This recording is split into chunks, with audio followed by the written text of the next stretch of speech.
بمصابيح الغرر. أعوذ بالله من الشيطان الرجيم. بسم الله الرحمن الرحيم.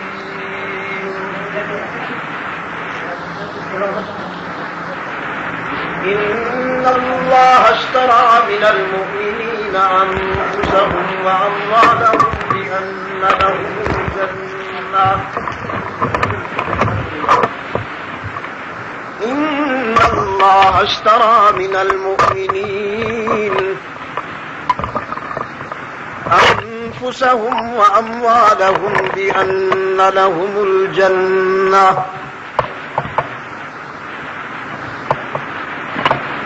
إن الله اشترى من المؤمنين أنفسهم وأموالهم بأن لهم الجنة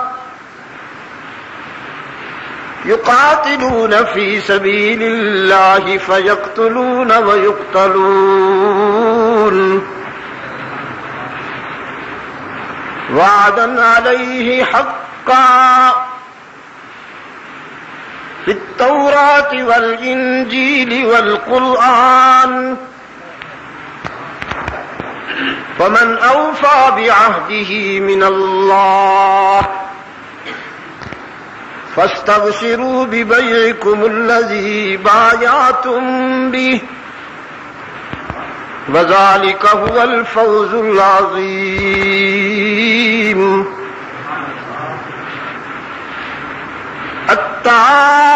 التائبون الحامدون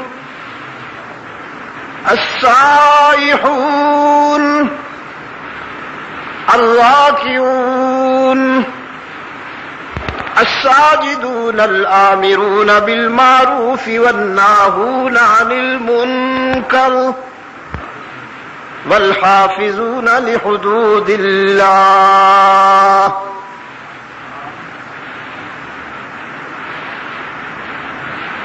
إذا الشمس كورت وإذا النجوم انكدرت وإذا الجبال سيرت وإذا العشار عطلت وإذا الوحوش حشرت وإذا البحار سجرت وإذا النفوس زوجت وإذا الموءودة سئلت بأي ذنب قتلت وإذا الصحف نشرت وإذا السماء كشطت وإذا الجحيم سعرت وإذا الجنة أزلفت علمت نفس ما أحضرت.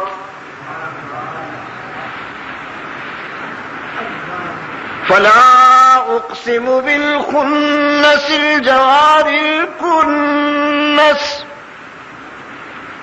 والليل إذا عسعس والصبح إذا تنفس إنه لقول رسول كريم ذي قوة عند ذي العرش مكين مطاع ثم أمين وما صاحبكم بمجنون ولقد رآه بالأفق المبين وما هو على الغيب بضنين وما هو بقول شيطان رجيم فأين تذهبون إن هو إلا ذكر للعالمين. لمن شاء منكم أن يستقيم وما تشاءون إلا أن يشاء الله رب العالمين. صدق الله مولانا العظيم. وعن معاوية بن أبي سفيان رضي الله تعالى عنهما قال قال رسول الله صلى الله عليه وسلم من يرد الله به خيرا يفقهه في الدين. وصدق رسوله النبي الأمي الكريم. ونحن على ذلك لمن الشاهدين والشاكرين والحمد لله رب العالمین. خدا در انتظار حمد مانیست، محمد چشم بر راہ سنانیست. محمد حامد حمد خدا بس، خدا مدح آفرین مصطفیٰ بس. محمد است میخواهم خدا را، خدایا است حب مصطفی را. اللهم صل علی محمد وعلى آل محمد كما صليت على إبراهيم وعلى آل إبراهيم إنك حميد مجيد. اللهم بارك على محمد وعلى آل محمد كما باركت على إبراهيم وعلى آل إبراهيم إنك حميد مجيد. صدر محترم، ارباب علم و دانش، گرامی قدر بزرگوں اور عزیز دوستوں، آج 17 جون 1994 ہم یہاں انجمن تبلیغ قرآن و سنت کے زیر اہتمام 6 روزہ شہدائے اسلام کانفرنس کے دوسرے اجلاس میں چوک ناصر خان، پشاور، صوبہ سرحد، پاکستان میں دعوت و تبلیغ کی نسبت سے جمع ہیں. آج کی گفتگو کے لیے قرآن کریم کا وہ حصہ پیش نظر ہے جو سورہ تکویر سے قبل تلاوت ہوا، جس میں حق تعالی نے فرمایا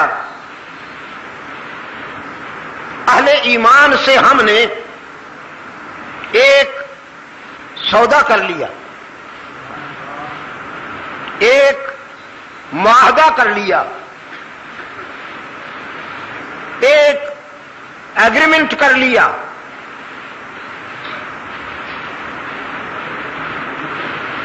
کہ تمہارے مال اور تمہاری جانیں ہمارے سپرد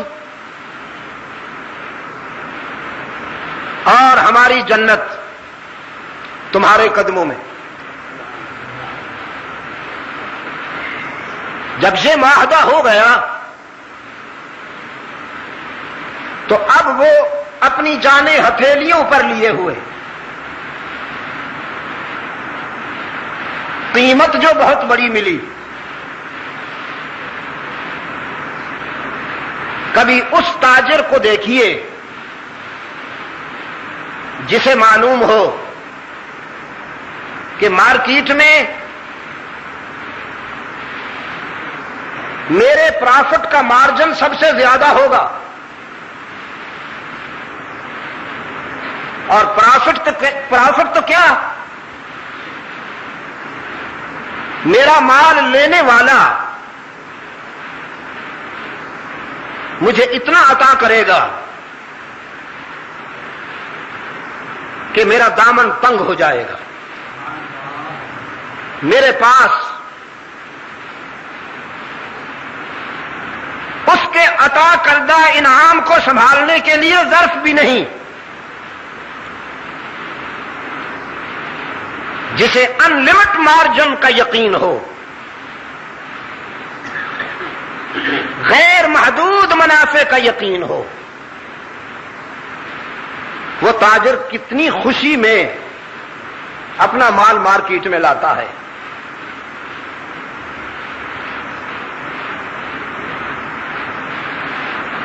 یقاتلون فی سبیل اللہ. تو اہل ایمان کی جانیں اللہ نے خرید لی، اب وہ اپنی جانیں لیے پھرتے ہیں راہ حق میں لٹانے کے لیے. خریدنے والا فیاض بھی ہے، معبود بھی ہے، محبوب بھی، اجنبی نہیں ہے، سیلفش نہیں ہے. وہ کمانا نہیں چاہتا، لٹانا چاہتا ہے. تو لیے پھرتے ہیں اپنی جانیں راہ حق میں لٹانے کے لیے. مرتے ہیں، مارتے ہیں. فیقتلون ویقتلون. قرآن کہتا ہے اللہ نے ان کے ساتھ جو وعدہ کیا اس وعدے کی چمک تورات میں بھی نظر آتی ہے، انجیل میں بھی نظر آتی ہے اور قرآن میں بھی نظر آتی ہے. محمد انہیں اس کامیاب تجارت پہ خوشخبری دے دیجئے، بشارت دے دیجئے. فاستبشروا ببیعکم الذی بایعتم بہ. انہیں خوشخبری دے دیجئے کامیاب تجارت کی. ذالک ھو الفوز العظیم. یہ بڑی کامیابی ہے. ان لوگوں کی پہچان کیا ہے؟ وہ تائبون ہیں، حامدون ہیں، سائحون ہیں، راکعون ہیں، ساجدون ہیں، حافظون ہیں، آمرون بالمعروف والناہون عن المنکر ہیں اور حدود اللہ کے حافظون ہیں. یہ ان کی علامات ہیں، یہ ان کی نشانیاں ہیں. عزیز دوستو، یہ وہ طبقہ ہے، بہت غور فرمائیں گے آپ، بہت غور فرمائیں گے آپ. یہ وہ طبقہ ہے جو کائنات انسانی کی روح ہے.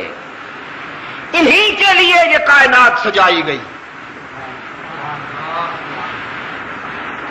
یہ کانٹوں سے بھرے ہوئے پودے کا پھول ہیں. کبھی گلاب کا پودا دیکھا ہے آپ نے؟ اس کے پتے بھی کانٹوں میں الجھے ہوئے ہوتے ہیں. تو گلاب کا پودا لگانے والا کانٹوں کے لیے نہیں لگاتا، اسے چند پھولوں کی طلب ہوتی ہے. وہ چند پھولوں کے لیے کانٹے بھی برداشت کرتا ہے. یہی ہے وہ فلسفہ. جب اللہ نے انسان کو پیدا کرنا چاہا تو فرشتوں کو جمع کیا، فرمایا انی جاعل فی الارض خلیفہ.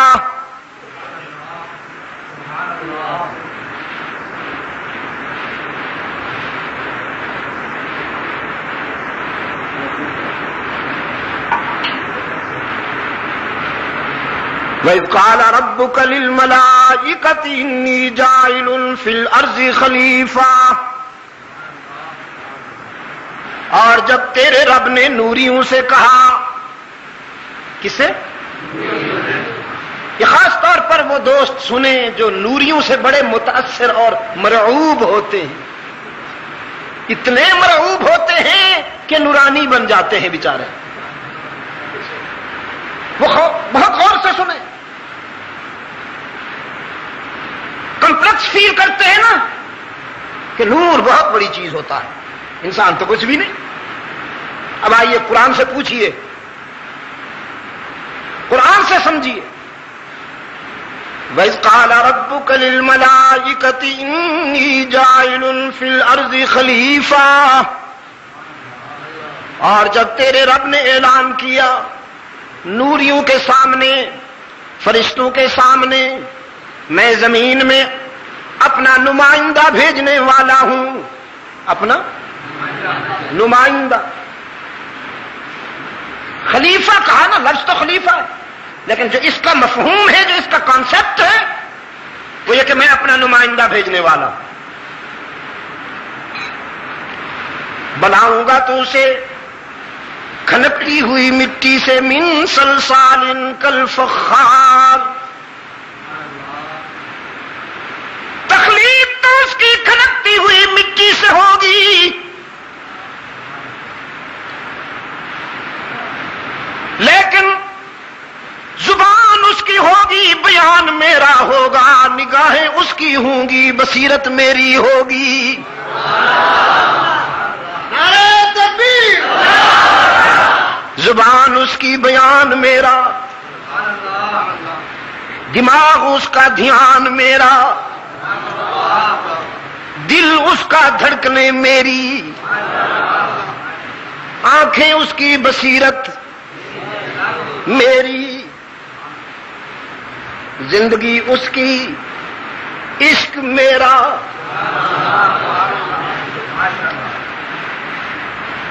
دنیا اس کی منزل میں، پوری کائنات اس کے لیے سجاؤں گا، آسمان اس کی نوکری کرے گا، زمین اسی کی غلامی کرے گی، اور زمین و آسمان کے بیچ جو کچھ ہے وہ سب اسی کے لیے۔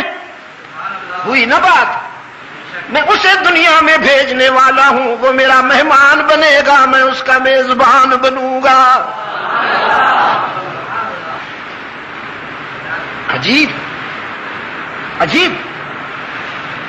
تو یا اللہ اس کی فطرت کیا ہوگی؟ نوری کمپلیکس فیل کرنے لگے۔ بتائیے جا کے دسترخوان پہ بیٹھی ہوئی شخصیتوں کو،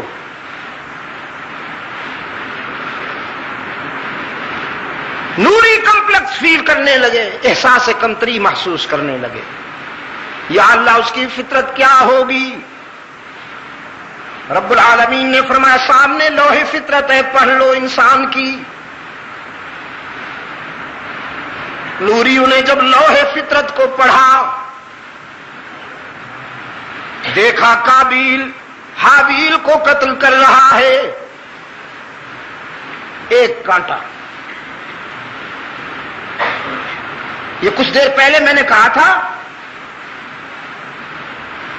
چند پھولوں کے لیے بہت سے کانٹے بھی گوارا کرنے پڑتے ہیں گلشن میں۔ قابیل حابیل کو قتل کر رہا ہے، فرعون بنی اسرائیل کے ہزاروں بچوں کو ذبح کر رہا ہے۔ فطرت کے آئینے میں نوریوں نے پڑھا، قارون جیسا کانٹا نظر آیا، فرعون جیسا کانٹا نظر آیا، حامان جیسا سفاک نظر آیا، ہلاکو چنگیز اور ہٹلر و مسولینی نظر آئے۔ قالوا اتجعل فيها من يفسد فيها ويسفك الدماء۔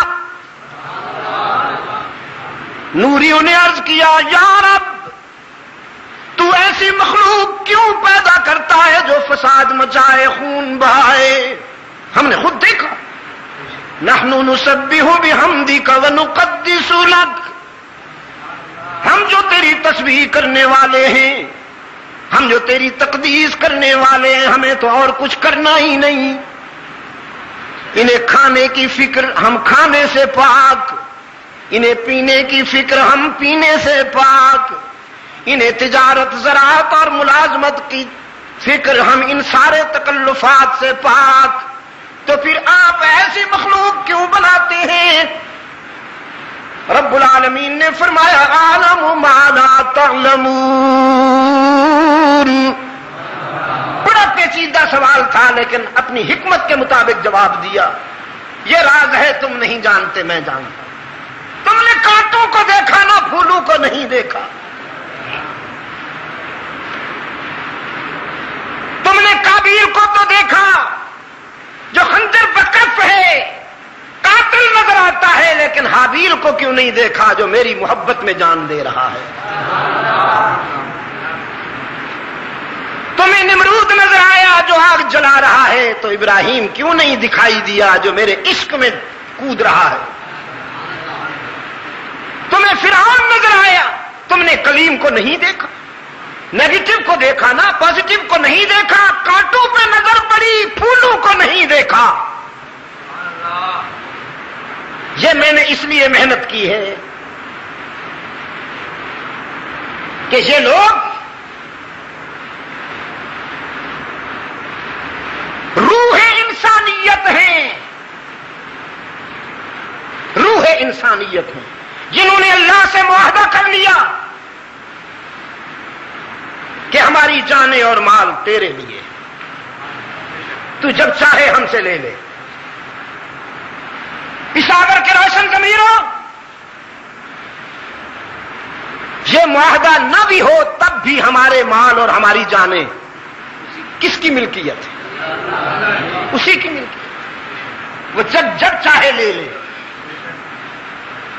تو اپنی چیز اس نے آپ سے مانگی. یہ بھی شفقت کا ایک انداز ہے. اس نے اپنی ملکیت آپ سے، ہے تو میری، تو ارادہ تو کرنا، عزم کر لے کہ یا اللہ میرا مال میرا نہیں تیرا ہے، یہ میری زندگی میری نہیں تیری ہے. بس اتنی سی بات ہے. پھر دیکھ کے اس کے بدلے میں کیا دیتا ہوں تجھے. یہی وہ ایگریمنٹ تھا دوستو، یہی وہ معاہدہ تھا جس کی تکمیل کرتے ہوئے حلقہ رسالت کے فیض یافتگان نظر آتے ہیں. وقت میں گنجائش نہیں کہ میں تفصیل میں جاؤں. ایک چھوٹی سی جھلک رات میں نے عرض کی تھی. سیدنا عثمان ابن عفان رضی اللہ تعالی عنہ، آپ کو معلوم ہے ان کی خلافت میں اسلامی سلطنت کی حدود کیا تھی؟ کم و بیش 44 لاکھ مربع میل، 44 لاکھ مربع میل پہ پھیلی ہوئی تھی سلطنت اسلامیہ، جس کے تنہا فرمانروا تھے سیدنا عثمان ابن عفان. جب وہ سلطنت اسلامیہ کے فرمانروا بنے، انہیں 22 لاکھ مربع میل ملے، یا ایک روایت کے مطابق 24 لاکھ مربع میل ملے. 24 لاکھ کو انہوں نے 44 لاکھ بنا ڈالا. انہی کے دور میں بحری راستوں سے اسلامی لشکر نے پیش قدمی کی اور فتوحات حاصل کی. اسلام کا پہلا امیر البحر، اسلام کا فرسٹ ایڈمرل سیدنا معاویہ بن ابی سفیان. نعرہ تکبیر،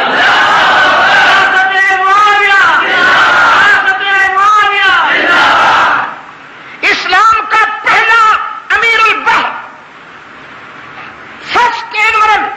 یہ یہودیت جو بل کھا جاتی ہے معاویہ کے نام پر، انتڑیوں میں بل اٹھتے ہیں اس لیے کہ معاویہ نے ایسی ضربیں لگائی ہیں یہودیت پر کہ قیامت تک یہودیت کبھی معاویہ کے نام کو برداشت نہیں کر سکے گی. دنیا سیاست میں تیرا نام رہے گا.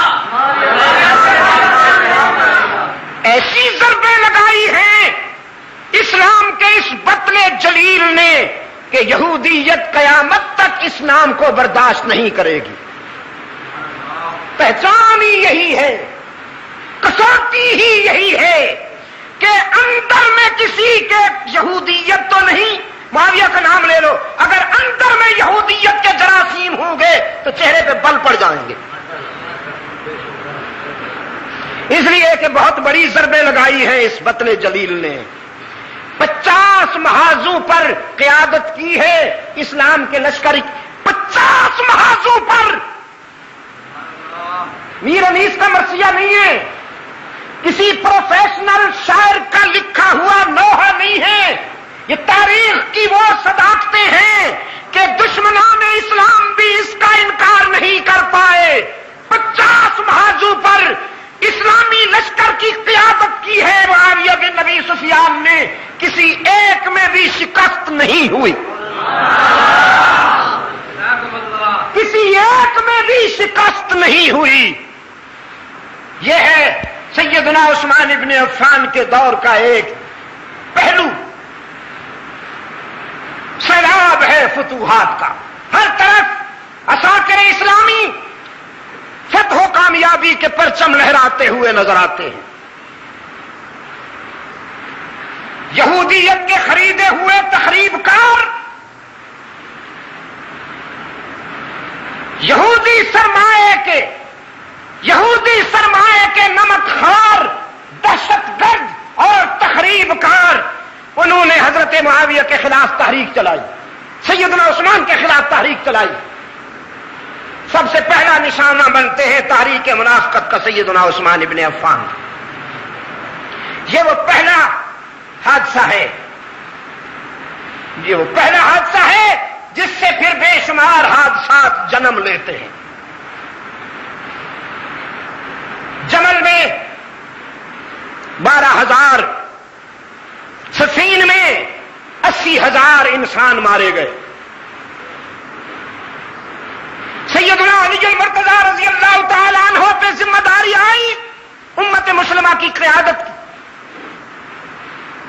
لیکن ان کا پورا دور خلافت اسی اضطراب مسلسل میں گزرا، ہوم ٹینشن میں گزرا۔ منافقین کبھی ادھر آگ لگاتے ہیں، کبھی ادھر آگ لگاتے ہیں۔ منافقت کے لیے یاد رکھنا، میرے الفاظ امانت ہیں، منافقت کے لیے منافرت ضروری۔ کیا کہا میں نے؟ منافقت کے لیے منافرت ضروری ہے۔ جب تک منافرت نہ ہو اس کی مارکیٹ نہیں چلتی۔ وہ منافرت کی بنیاد پر مارکیٹ چلاتا ہے، اپنی لوگوں کو لڑاتا ہے، آگ لگاتا ہے۔ جب اس کی مارکیٹ بنتی ہے، سیدنا علی رضی اللہ تعالی عنہ ادھر بجھاتے ہیں تو ادھر آگ لگ جاتی ہے، ادھر بجھاتے ہیں تو ادھر آگ لگ جاتی ہے۔ کم و بیش 4.5 سال اسی اضطراب میں گزرتے ہیں۔ بالآخر وہ خود بھی انہی منافقین کا نشانہ بن جاتے ہیں۔ ام المومنین عفیفہ کائنات سیدہ عائشہ صدیقہ رضی اللہ تعالی عنہا نے اپنے روحانی بیٹے حضرت علی رضی اللہ تعالیٰ عنہ سے کہا تھا، بیٹا میں تجھے منافقین کی یلغار سے نکالنے آئی ہوں، میں تجھے منافقین کی یلغار سے نکالنے آئی ہوں۔ یہ وہ درندہ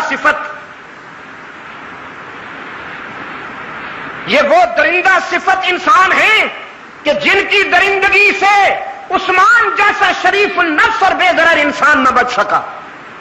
آپ کا کیا بنے گا؟ سیدنا علی رضی اللہ تعالی عنہ نے فرمایا مجھے مہلت دیجیے، میں اصلاح احوال کے لیے مہلت چاہتا ہوں۔ لیکن وہی ہوا جس کا اندیشہ تھا کہ منافقت کے سانپ نے اسلام کے ایک اور فرزند کو بھی ڈس لیا۔ سیدنا علی رضی اللہ تعالی عنہ کوفہ کی جامع مسجد میں شہید کر دیے گئے، ہجرت کے 40ویں سال۔ کیا کہا میں نے؟ 40ویں سال۔ ان کے بعد ان کے بڑے فرزند سیدنا حسن ابن علی رضی اللہ تعالی عنہما ان کے جانشین بنے۔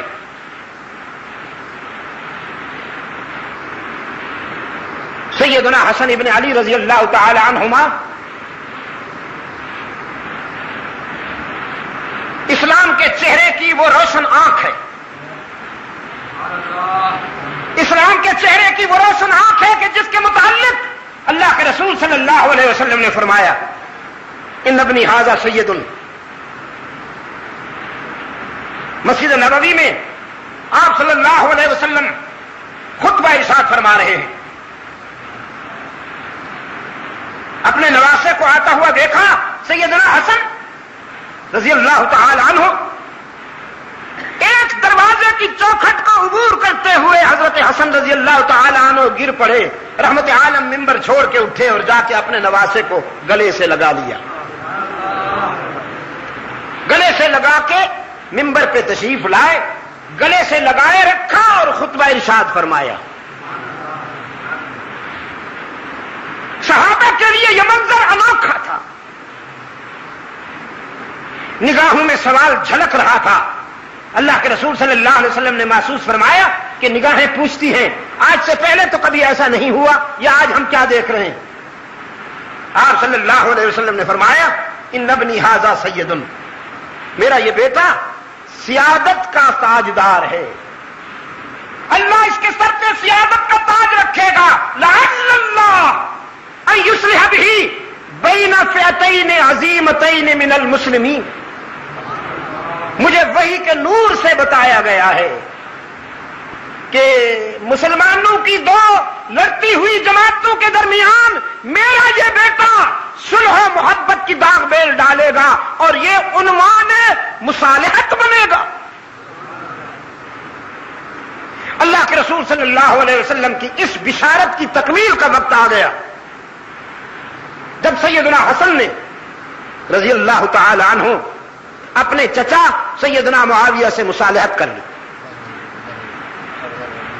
جی مصالحت کر لی،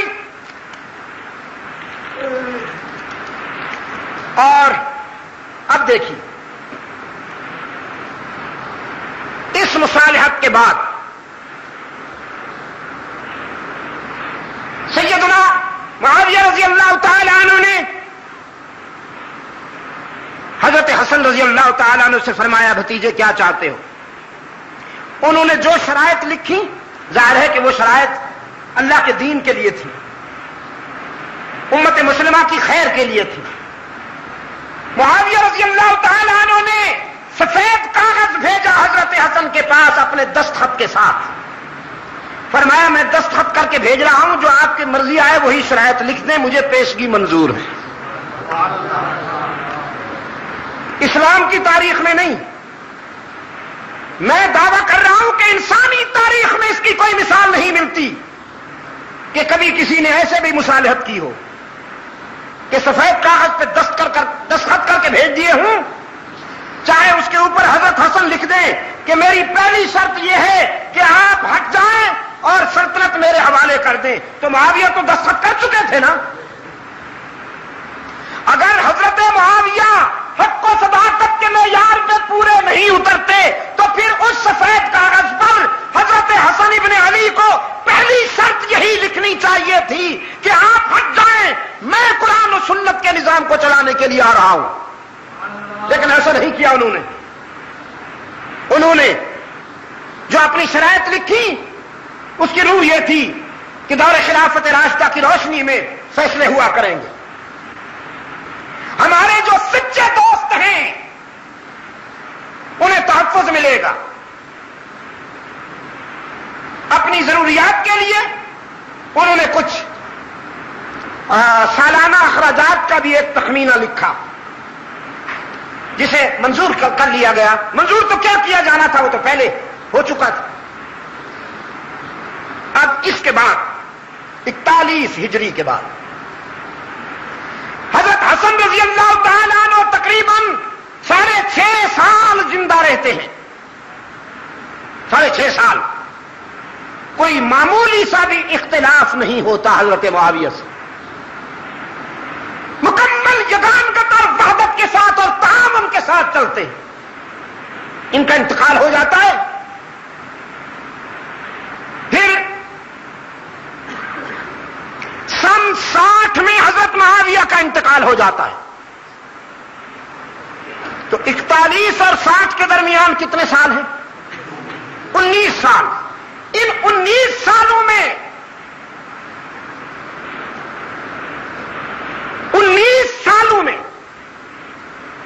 19 واقعات تو کیا، ایک بھی واقعہ ایسا نہیں کہ کبھی سیدنا حسین رضی اللہ تعالی عنہ اور حضرت معاویہ کے درمیان کوئی اختلاف ہوا ہو یا ٹینشن ہوئی ہو۔ اگر ہوئی ہو تو دکھائیے۔ کسی بھی کتاب میں دکھائیے کہ حضرت حسین رضی اللہ تعالیٰ عنہ اور سیدنا معاویہ کے درمیان کوئی ٹینشن ہوئی ہو. نہیں. سیدنا معاویہ رضی اللہ تعالیٰ عنہ کے انتقال سے پہلے امت مسلمہ کے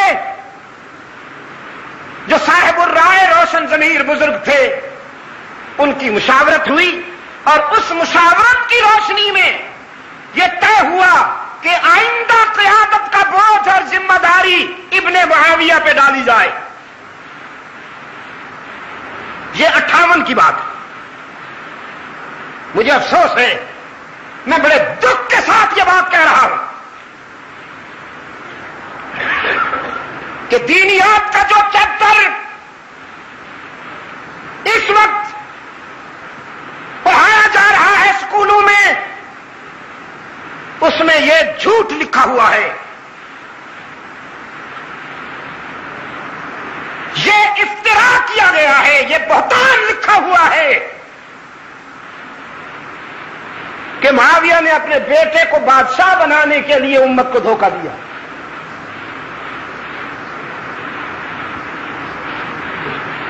میں آپ سے پوچھتا ہوں، آج اگر کوئی غلط قدم اٹھاتا ہے، کوئی دھوکہ دیتا ہے، مسلمان آج بھی اس پر احتجاج کرتے ہیں. جہاں تک ہو سکتا ہے اس کی گرفت کرتے ہیں.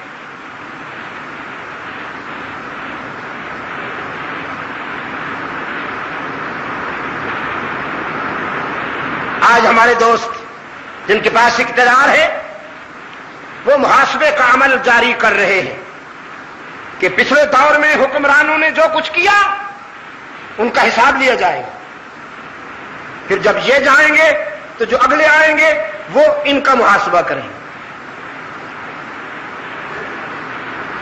میں آپ سے پوچھتا ہوں، سیدنا معاویہ رضی اللہ تعالی عنہ نے خدا نخواستہ جس طرح کے دینیات کے اس چیپٹر میں جھوٹ لکھا ہوا ہے، ایسا کوئی قدم اٹھایا ہوتا امت کبھی انہیں معاف نہ کرتی.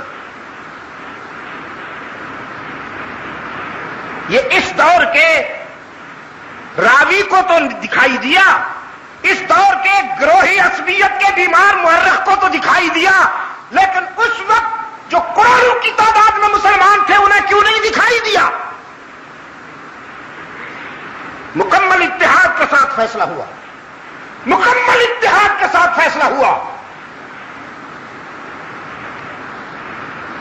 اور بیٹے کو نامزد کرنا میں تسلیم کرتا ہوں کہ سنت شیخین تو نہیں لیکن حرام بھی نہیں.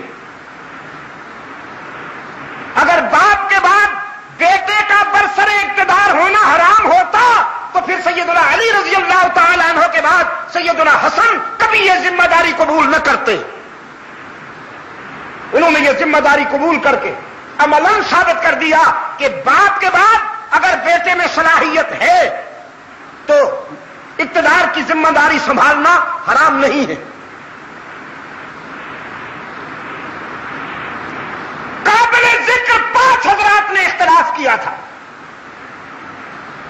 سیدنا ابو بکر صدیق رضی اللہ تعالیٰ عنہ کے بڑے بیٹے حضرت عبد الرحمن نے، سیدنا عمر رضی اللہ تعالیٰ عنہ کے بیٹے حضرت عبداللہ نے،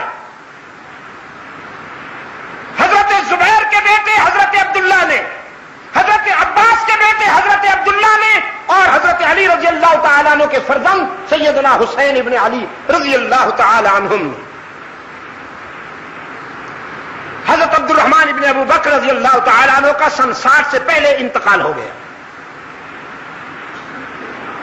عبداللہ بن عمر رضی اللہ تعالیٰ عنہ اور عبداللہ بن عباس رضی اللہ تعالیٰ عنہ نے بعد میں بیعت کر لی. بچ گئے 2 حضرات، عبداللہ بن زبیر اور سیدنا حسین ابن علی رضی اللہ تعالیٰ عنہ. حضرت معاویہ کے انتقال کے بعد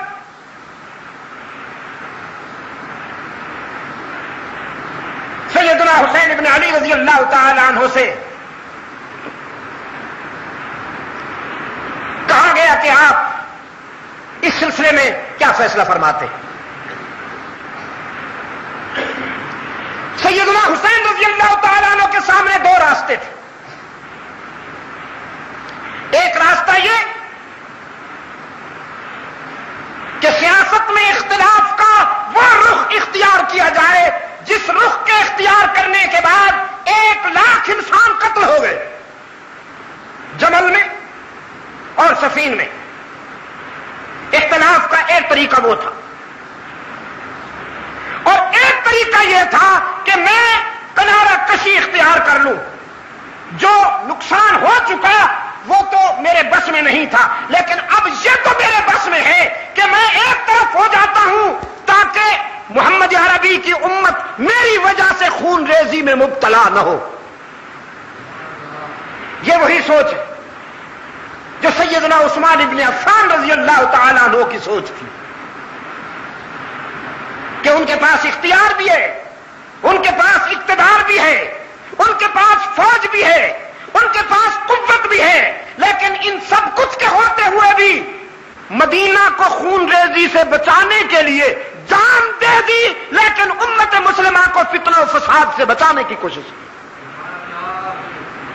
یہ وہی طریقہ تھا جسے سیدنا حسین ابن علی رضی اللہ تعالی عنہ نے اپنانا پسند کیا، اور میں سمجھتا ہوں کہ یہ حسین کا امت پر عظیم احسان ہے. میں آج پورے وثوق سے کہتا ہوں کہ اگر حضرت حسین رضی اللہ تعالیٰ عنہ مقابلے میں آ کر، جس طرح آج کل مقابلہ ہوتا ہے لیڈروں کا، اگر سیدنا حسین مقابلے میں آ کر امت مسلمہ کو دعوت دیتے کہ تم میرا ساتھ دو، تو خدا کی قسم امت کا 90% حضرت حسین کے ساتھ ہوتا.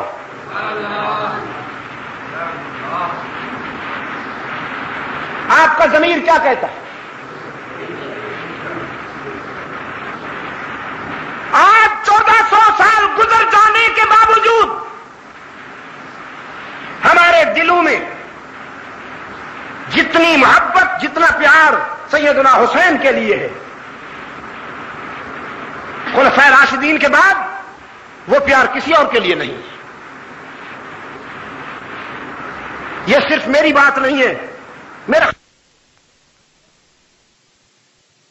جسے حضرت علی رضی اللہ تعالی عنہ نے پاؤں رکھ کے کچلا تھا، وہ خارجی بے ایمان، وہ منافقین جن کے ہزاروں دہشت گردوں اور تخریب کاروں کو سیدنا علی رضی اللہ تعالی عنہ نے اپنے دور خلافت میں ٹھکانے لگا دیا تھا، انہوں نے دیکھا کہ موقع بڑا مناسب ہے، خطوط لکھے، سیدنا حسین کو دعوت دی. اگر وہ خطوط آپ پڑھیں تو حیران رہ جائیں گے. میں کہا کرتا ہوں یوسف کنعان میں اور حسین کوفہ میں. یوسف کنعان میں اور حسین کوفہ میں دونوں مہربانوں کے ڈسے ہوئے، دونوں کو دوستی کے عنوان سے دشمنی کا سامنا کرنا پڑا. باقر مجلسی کی تحقیق کے مطابق، شیخ مفید کی تحقیق کے مطابق، روزانہ ہزاروں خطوط کی بوریاں آتی تھیں حضرت حسین کے پاس کہ مولا ہم تیرے والد گرامی کے مرید ہیں، ہم تیرے غلام ہیں، تشریف لائیے، ہم آنکھیں فرش راہ کریں گے. سیدنا حسین ابن علی رضی اللہ تعالیٰ عنہ نے سب سے پہلے اپنے چچا زاد بھائی حضرت مسلم بن عقیل کو اپنا سفیر بنا کے بھیجا کہ تم جاؤ اور کوفہ کے حالات کا جائزہ لے کر مجھے رپورٹ دو. وہ تشریف لے جاتے، کوفہ میں پہنچتے ہی ہر طرف سے آوازیں بلند ہوئیں، امام آ گیا. پورا کوفہ عقیدت و احترام سے باہر نکل آئے اور حضرت مسلم رضی اللہ تعالیٰ عنہ کے ہاتھ پہ بیعت کی. مولا قربان جاؤں. شیخ مفید کہتا ہے تقریباً 32,000 لوگوں نے حضرت مسلم کے ہاتھ پہ بیعت کی. کوفے کی آبادی تھی ہی اتنی، 32,000 انسانوں نے بیعت کی. حضرت مسلم رضی اللہ تعالیٰ عنہ نے خط لکھا سیدنا حسین ابن علی رضی اللہ تعالیٰ عنہ کو، گویا پازیٹو رپورٹ دی، گرین سگنل دیا کہ حالات صحیح ہیں، سب لوگ آپ کے عقیدت مند ہیں، انہوں نے آپ کی نسبت سے میرے ہاتھ پہ بیعت کی، گویا آپ کی بیعت کی، آپ تشریف لے آئیے، نو پرابلم۔ ادھر یہ خط روانہ ہوا، ادھر گورنر صاحب تبدیل ہو کر آ گئے، اور گورنر کو راستے میں اطلاع ہو گئی کہ کوفے والوں نے حضرت مسلم کے ہاتھ پہ بیعت کر دی ہے۔ کل 18 لوگ اس کے ساتھ تھے، کتنے؟ اونلی 18 پیپلز، 18 لوگ، امامے سے چہرہ ڈھانکا ہوا، پگڑیاں اس انداز میں باندھی ہوئی کہ چہرہ نظر نہیں آتا۔ یہ بلوچستان میں اب بھی ہے، گرم علاقہ جہاں ریت اڑتی ہے اور ہوائیں گرم ہوتی ہیں، وہ چہرہ چھپا لیتے ہیں، دھوپ سے گرمی سے بچنے کے لیے بھی اور مٹی گرد سے بچنے کے لیے بھی۔ تو چہرے پہ امامے کا ایک پلو یوں ڈال رکھا ہے، یوں۔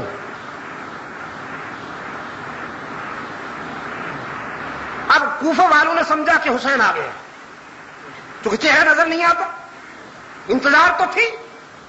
سیدنا مسلم بن عقیل رضی اللہ تعالیٰ عنہ نے فرمایا کہ میں آیا ہوں، اب وہ آنے والے ہیں، تو کوفہ والوں نے سمجھا کہ حسین آ گیا ہے، پھر سارا کوفہ جمع ہو گیا۔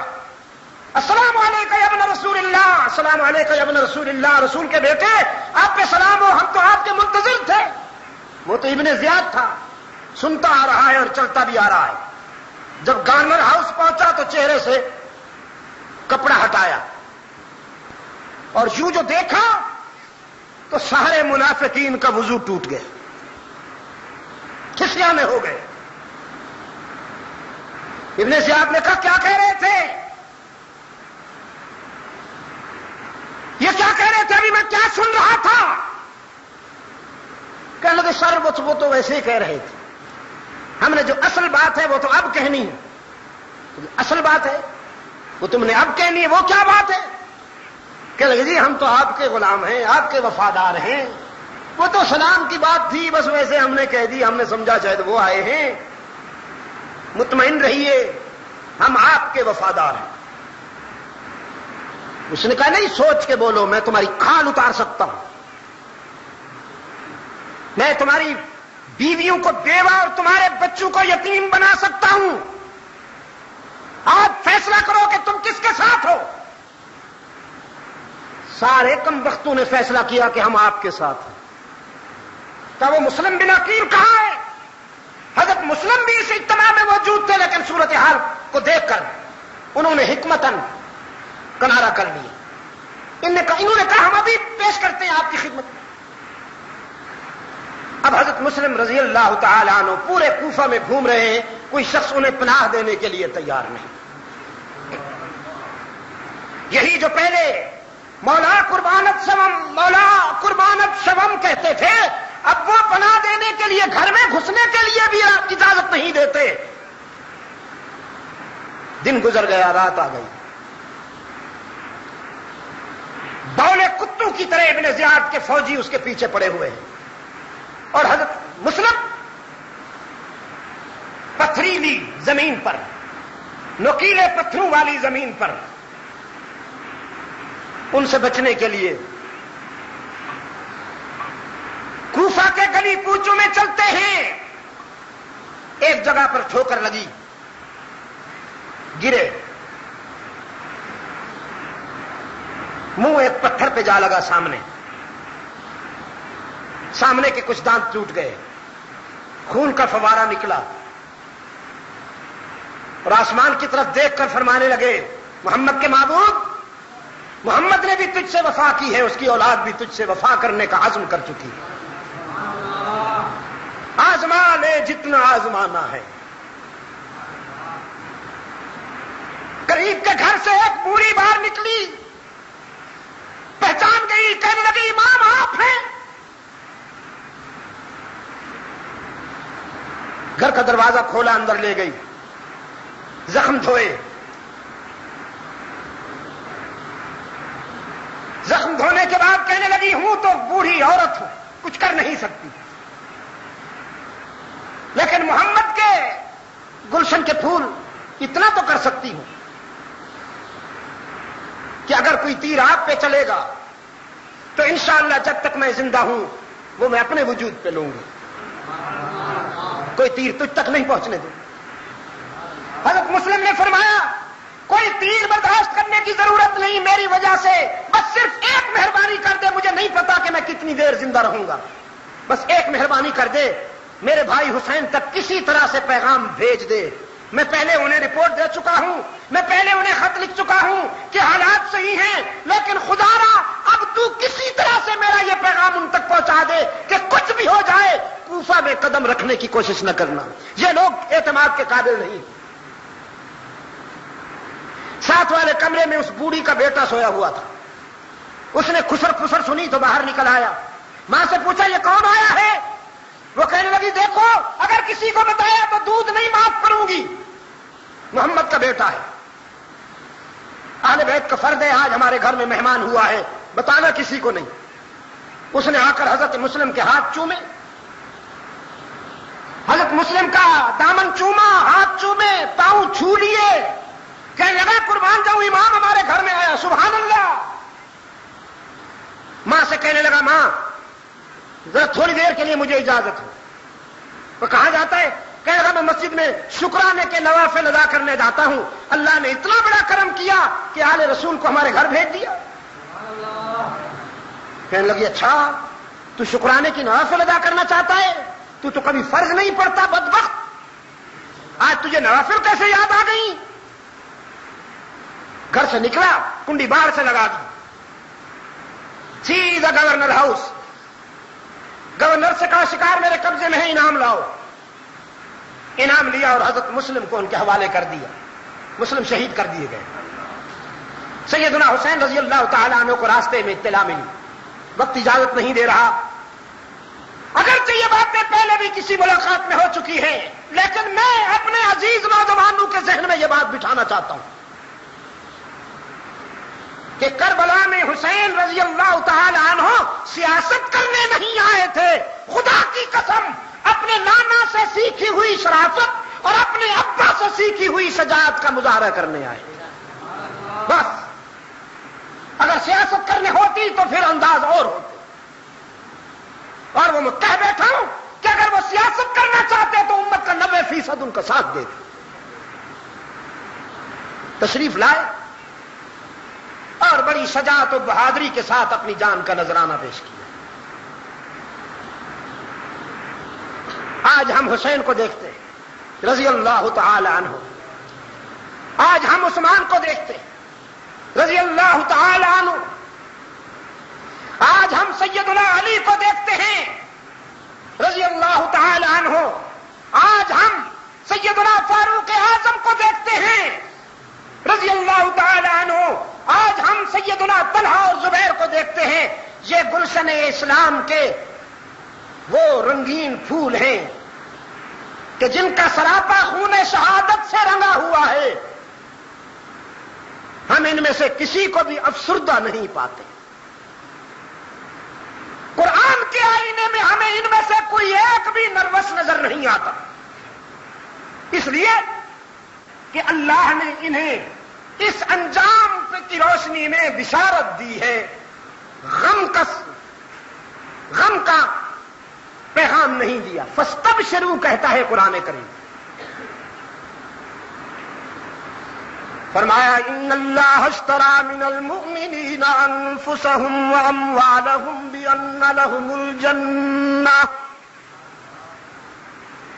یقاتلون فی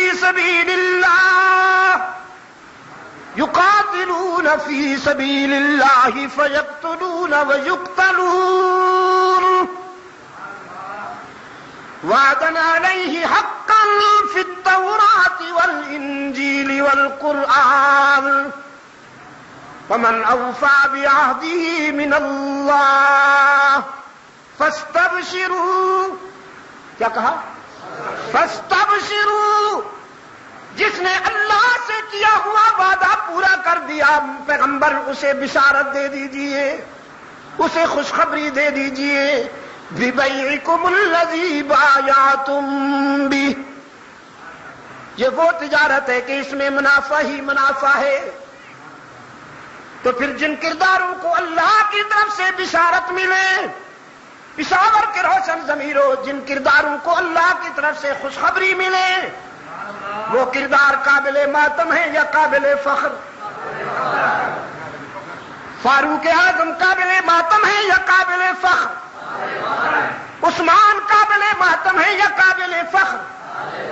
حالانکہ مظلومیت کا یہ عالم ہے کہ کربلا میں 3 دن پانی بند اور مدینہ کے شہید کے لیے 40 دن پانی بند۔ مظلومیت کا یہ عالم ہے کہ 3 دن حضرت عثمان کی میت پڑی رہی بے گور و کفن۔ تاریخ منافقت کے درندے کسی کو قریب نہیں آنے دیتے۔ میں نے رات بھی کہا، جو کنواں خرید کر کے امت کے لیے وقف کیا اسی کنویں کا پانی بند، جو مسجد خرید کر کے توسیع کی اور عمارت اس کی بنائی اسی مسجد میں نمازوں پر پابندی لگائی گئی، اور شہادت کے تیسرے روز رات کی تنہائی میں عثمان ابن عفان کو جنت البقیع کے ایک کونے میں دفن کر دیا گیا۔ لیکن اس قدر مظلومیت کے باوجود، اس قدر دردناک شہادت کے باوجود ہمارا عثمان قابل ماتم نہیں، قابل سیدنا علی بھی قابل ماتم نہیں، قابل، میں سچ کہتا ہوں میرا پیارا حسین بھی قابل ماتم نہیں، قابل فخر ہے۔ ماتم منافقین کے لیے، ماتم ظالموں کے لیے، ماتم ہارنے والوں کے لیے حسین نے جان دے کر جیت لیا۔ حسین نے دنیا کی فانی زندگی دے کر ابدی زندگی حاصل کر لی۔ وہ گلشن ارم کا مہکتا پھول ہے، جنت میں مسکراتے ہوئے نظر آتے ہیں، رحمت عالم کے دامن رحمت میں بیٹھا ہوا حسین فتح و کامرانی کی بشارتوں میں نظر آتا ہے۔ میں اس پہ کیوں ماتم کروں؟ مجھے اس پہ فخر تھا، فخر ہے اور فخر رہے گا۔ پشاور کے روشن ضمیروں، پشاور کے روشن ضمیروں، میری گفتگو اور میری گزارشات کا خلاصہ یہ ہے، میں نے رات بھی کہا تھا، آج بھی کہتا ہوں، کامیابی چاہتے ہو تو اپنی صفوں میں منافقین کو پہچانو، کامیابی چاہتے ہو تو اپنی صفوں میں ان منافقین کو پہچانو جو دوستی کے لبادے میں دشمنی کرتے ہیں۔ جب تک ان کو نہیں پہچانو گے، وقت کا عثمان بھی شہید ہوتا رہے گا، وقت کا حسین بھی ذبح ہوتا رہے گا، اور وقت کا اسماعیل شہید بھی ذبح ہوتا رہے گا۔ منافقین کو پہچانو۔ میں نے رات گفتگو کی، ہم نے جامع مسجد سبز پیر میں دن کو گفتگو کی، اب بھی میں نے اپنی گفتگو کی۔ اس میں آپ نے محسوس کیا کہ کوئی امن و امان کے خلاف بات ہوئی ہے؟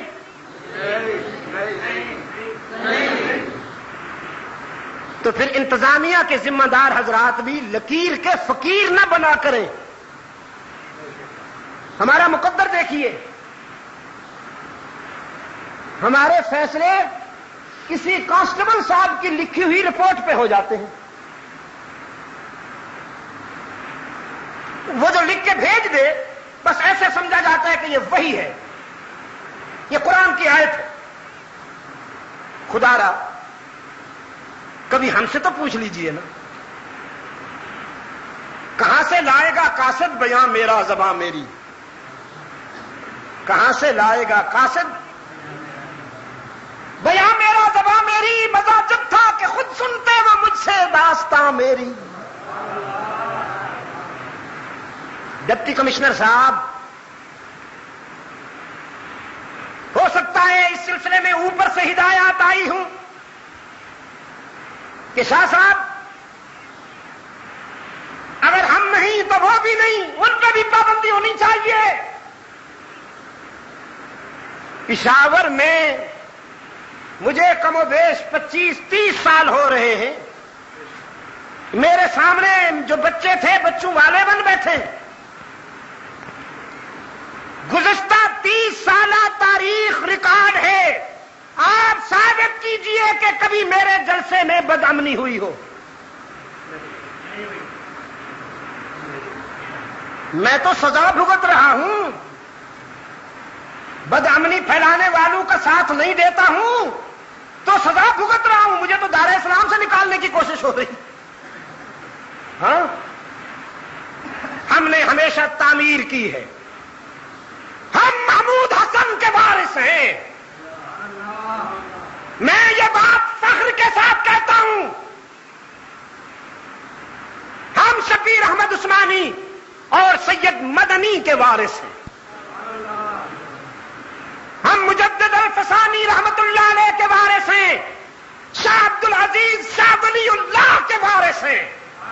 میرے اسلاف نے بھی تعمیر کی ہے، ہم بھی تعمیر کریں گے۔ ملک و ملت کی بقا و سلامتی کے لیے اگر جان بھی گئی تو حاضر ہے۔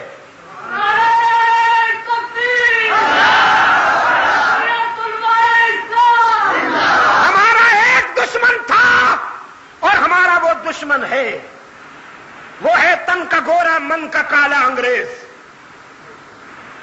انگریز، ہم نے انگریز کی بات نہیں مانی تو آپ بھی ہمیں سزا دینا چاہتے ہیں؟ میری یہ کیسٹ آپ سنیں گے، مجھے پتا ہے، سنیے، میری دوسری کیسٹ بھی منگوا کے سنیے، پھر فیصلہ کیجئے اپنے ضمیر سے پوچھ کر کہ ہم تخریب کرتے ہیں یا تعمیر کرتے ہیں۔ اس لیے آئندہ ہمارے بارے میں آپ جب کوئی فیصلہ کیا کریں تو ایک مسلمان بھائی کی حیثیت سے ہم سے بھی مشورہ کر لیا کریں، انشاءاللہ ہم مل کر اس ملک کی خدمت کریں گے۔ میں بھی اس ملک کا خادم ہوں، آپ بھی اس ملک کے خادم ہیں۔ آپ میں اور مجھ میں فرق یہ ہے کہ میں بغیر کسی تنخواہ کی خدمت کر رہا ہوں اور آپ کو قوم تنخواہ دے رہی ہے۔ ہمیں پہچانیے، ہم آپ کے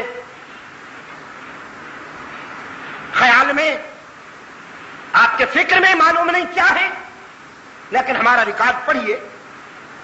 البتہ میں یہ ضرور کہتا ہوں کہ اگر آپ کسی تقریب کار سے پوچھیں گے تو اس کی رائے ہمارے بارے میں صحیح نہیں ہوگی۔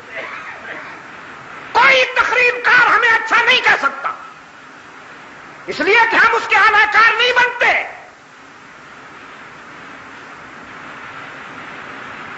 ارشاد الحق مدنی سامنے بیٹھا ہے، میں چترال سے واپس آئے،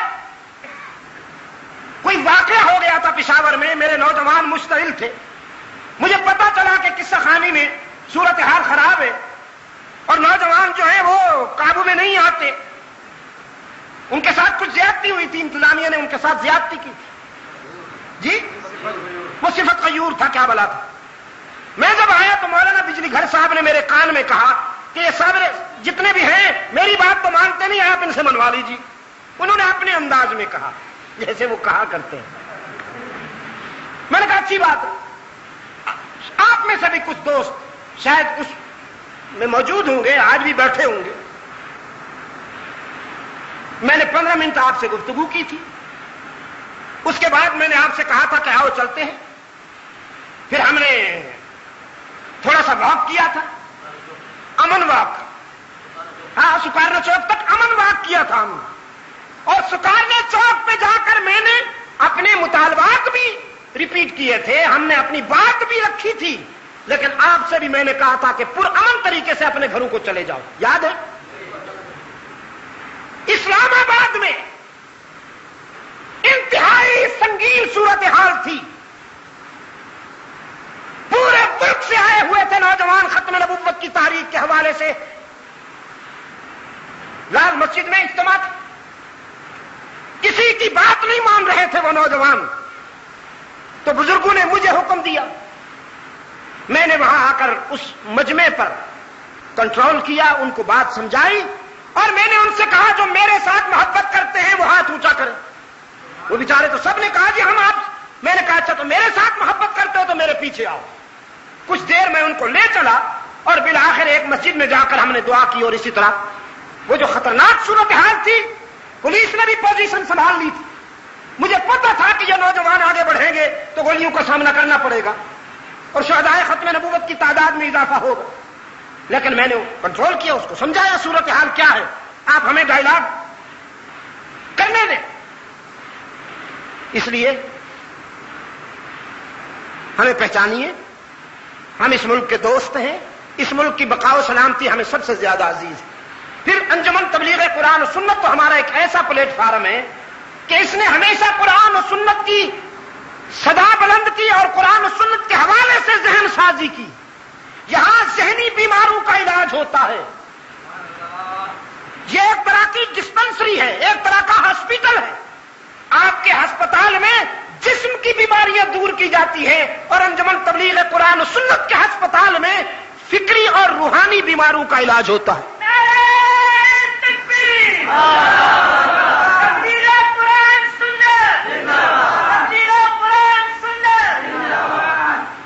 اللهم صل على سيدنا محمد النبي الأمي وعلى آله وأصحابه وبارك وسلم. ربنا آتنا في الدنيا حسنة وفي الآخرة حسنة وقنا عذاب النار. اے اللہ عالم اسلام کی مدد فرما, مسلمان جہاں کہیں مظلوم و مجبور ہیں ان کی دستگیری فرما. فلسطین, Afghanistan, Kashmir, Bosnia, Somalia, Burma اور انڈیا کے تمام مسلمانوں کے اے اللہ مدد فرما. پاکستان کو قرآن و سنت پر مبنی آئین عطا فرما. اے اللہ اس سرزمین کو امن و سلامتی کا گہوارہ بنا. تمام بیماروں کو, روحانی جسمانی بیماروں کو اپنے فضل و کرم سے شفائے کاملہ عطا فرما. میں یہاں سے انشاءاللہ کراچی کے لیے روانہ ہو رہا ہوں. وہاں بھی صوبہ سندھ میں ہمارے بھی ہیں مہربان, کیسے کیسے پورے صوبہ میں پابندی لگا رکھی اور میں جا رہا ہوں انشاءاللہ. میں نے انہیں بھی فون پر بھی بات کی ہے, ٹیلی گرام بھی کر چکا ہوں کہ میں حاضر ہو رہا ہوں, آپ کا جو جی چاہے کیجیے. اب دیکھیے نا جی, اگر کوئی ہمیں تعمیر سے روکے گا تو ہم رک تو نہیں جائیں گے نا. ہم انشاءاللہ انہیں بتائیں گے اور یہ ثابت کریں گے کہ ہم سے بڑھ کر تعمیر کرنے والا کوئی نہیں. آپ دعا فرمائیں کہ اللہ میری مدد فرمائے. انجمن تبلیغ قرآن و سنت کو اللہ مزید توفیق عطا فرمائے کہ یہ قرآن و سنت کی صدائیں بلند کرتے رہیں, اور پشاور والوں کو اللہ توفیق دے کہ وہ اس سلسلے میں اپنا کردار ادا کرتے رہیں. نوجوان, میرے عزیز نوجوان, اس تعمیری لشکر میں اپنے آپ کو شامل کریں. ہمارے عزیز اسماعیل کے میں نے ذمہ داری ان کو سپرد کی ہے, وہ آپ کو اس سلسلے میں گائیڈ کریں گے. نوجوان ادھر ہو جائیں اور ہمارے جو بزرگ ہیں وہ مدنی صاحب کے قریب آ جائیں. اللہ تعالیٰ آپ کا حامی و ناصر ہو. وصلی اللہ تعالی علی خیر خلقہ محمد وبارک وسلم. علماء کرام اور اکابرین کی تقاریر کے گراں قدر کیسٹوں کا مرکز پاک ریکارڈنگ سینٹر, دکان نمبر A84, پہلی منزل, کریم سینٹر, زیب النساء اسٹریٹ, صدر کراچی. Phone number 5678 123.